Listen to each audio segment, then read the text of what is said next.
I don't know if you've also seen Tyson talk about, he was on Rogan recently and he was talking about, he was trying to psychoanalyze himself about why he enjoys violence so much. I mean, he called it orgasmic. I don't know if, have you seen that clip? I haven't. Okay, we're playing it because I need to, because Trump also retweeted it, which is hilarious. I don't know how to contextualize that our president retweeted the clip of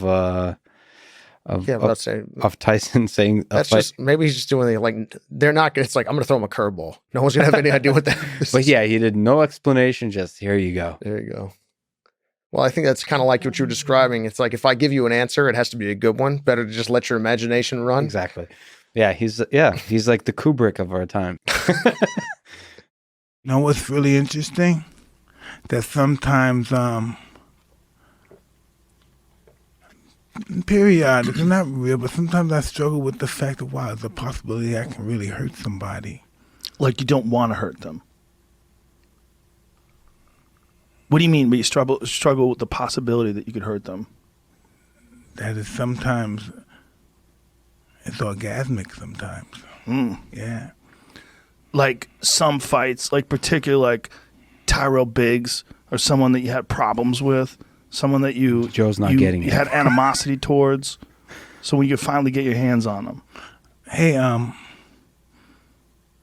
what does it mean when fighting gets you erect? What does that mean? It's a good question. It means you're getting excited. Yeah. So that's going through your mind right now. Well, that's how I get when I was a kid, and sometimes I get the twinkle. The twinkle. Yeah.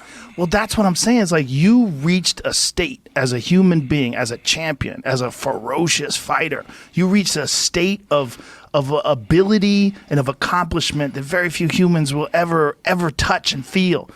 That's why I'm asking you, when you're running, when you're hitting the bag, when that heart's beating again, and you know who you are. You're Mike motherfucking Tyson. So when you're doing all this shit again, you're still Mike Tyson. Those thoughts have got to be burning inside you again. It's got to be pretty wild. I don't know.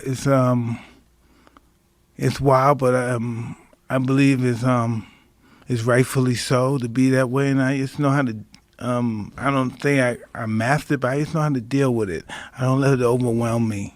I mean, he goes on to try to. They don't ever, like, Joe doesn't bite. Well, the interesting thing about that conversation is Mike was trying to figure himself out. Yeah. Like he's trying on the spot. Like, why do I feel this way? To me, it was like, to me, it's so real and honest to feel like pleasure from hurting somebody. Like that, you rarely hear that. In this society, it's like you rarely like talk about like you feel pleasure from winning.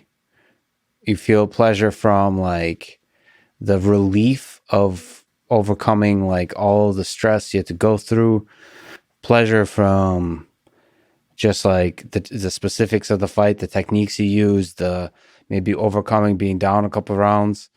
But like, how often do you hear somebody say, I just enjoyed, he's not even saying because I hate the opponent. He's saying like, I enjoyed purely the violence of it. It's crazy. I mean, I don't know. It's honest. It made me ask, like, I wonder how many of us are cognizant of that. I'd say Mike is uncommonly, seemingly honest. I think athletes make a full-time job out of lying. I think people make a full-time job out of lying. Perhaps too. That's fair. I mean, you tell yourself or you tell others what you feel you need to, or maybe whether you even know what you feel you need to. But why should he not? I mean, again, did he run up and just hit somebody that's didn't sign up for this? No, they signed up to be there.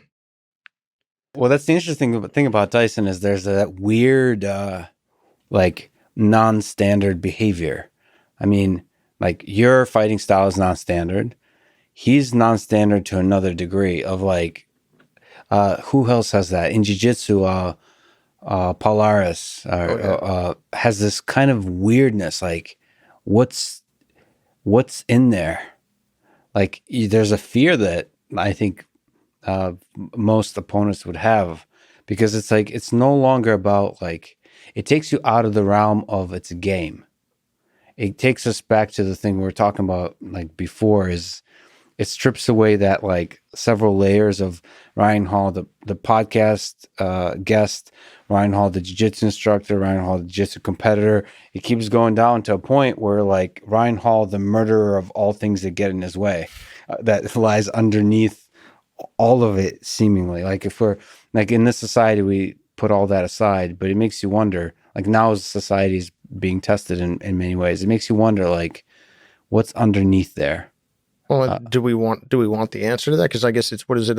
You seen Pulp Fiction? You know, the best character in the movie and in the best scene in the movie. It's like, if my questions, if you're, what do you call it? If my answers scare you, you should cease asking scary questions. Yeah. You know, and I guess you wonder. I mean, all of us. That's something that I think it's funny. We go, oh, that's not okay. I mean, versus maybe not appropriate for situation X, Y, or Z, but what should make any of us think? I mean, humanity is a different place now. And I mean, I'm not saying anything crazy out there, but humanity is a different place now than we were 5,000 years ago, where all of us are descended from people who have killed things with their teeth and fingernails in order to be where we are. And whether it was an animal or it was in conflict with another person. I mean, think about the chances of dying by violence now are so slim, at least in most countries, in most places, like shockingly small, thankfully. But there was a period of time, like the most period of time, where dying by violence was mostly how it went down.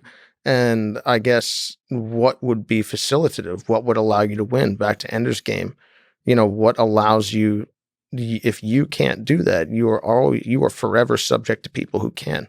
And that's a real thing. And, you know, we're fortunate to find ourselves in a situation where other things matter.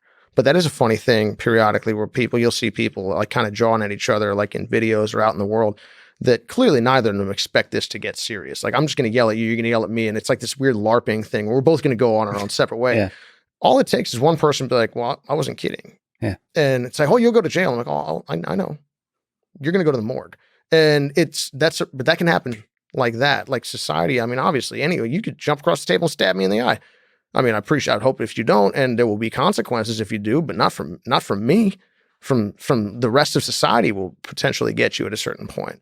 But you can decide to not play by the rules anytime you want. And it's fascinating that, we've created rules based on which we all behave, but underneath there, you know, there's things that there's motivations and forces that don't play by the rules. Oh, and it's still there. Nature is metal is under the surface. Seriously. And again, I pull out my phone and I'm basically saying like, hey, you're going to get caught. Yeah. But really, I'm further antagonizing you. Yeah. Rightly or wrongly, you know what I mean? Like, and that's an interesting thing. And I feel like just people need to remember, any of us need to remember, just for any reason, just that's one step away at all times. I've had people say to me before, like, oh, I don't feel safe. I'm like, you're not safe.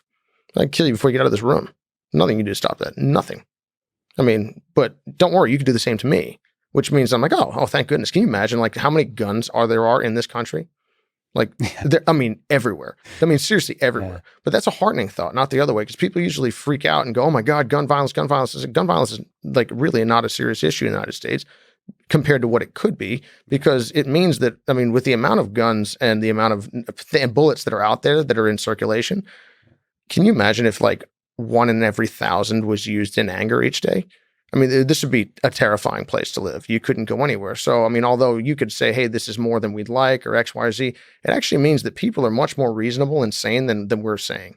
Then sometimes I might argue. So I guess what I mean is like, oh man, I walked to 7-Eleven and I didn't get stabbed. I'm like, oh, well, that's good, because not because I protected myself with my karate. It's basically no one decided to run over and stab me because I wasn't protecting myself. They stopped. So I guess we're all fortunate to live in a society that, like you said, nature being metal doesn't become that big of an issue all the time. But it is funny when you get people in the ring and you go, hey, let's peel back from Mr. Tyson, many layers of that, and say, hey, now it's okay. And it's cool that, I mean, that's what society's doing. So I lived in Harvard Square for a while, and we add extra layers of what safe means. Like now there's a discourse about safe spaces, about like ideas being violence, or like, you know, like yeah, but ideas or minor slights against your personality being violence. But that's all like extra layers around the nature is metal thing. That it's cool. That's what progress is. But we can't forget that like underneath it is still the thing that will murder at the drop of at any moment if aroused. One thing that I find funny though, or ironic maybe about the words of violence, offense is violence thing, is that of course that if that the belief in that then justifies my violence.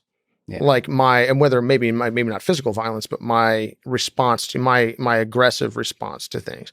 And I guess like, which again begets a further aggressive response and like a, kind of a tit for tat sort of situation, or it goes to like, well, there's 10 of me and there's one of you, so we'll get you and you can't do anything about it.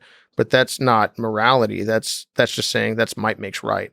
So I guess again, you can understand why people do it. And there is a progress aspect to it, but again, I guess without proper examination, I'm effectively with my 10 friends, and the force of the law, Mike Tysoning people, but not admitting to myself what I'm doing. And at least Mike Tyson, again, is honest.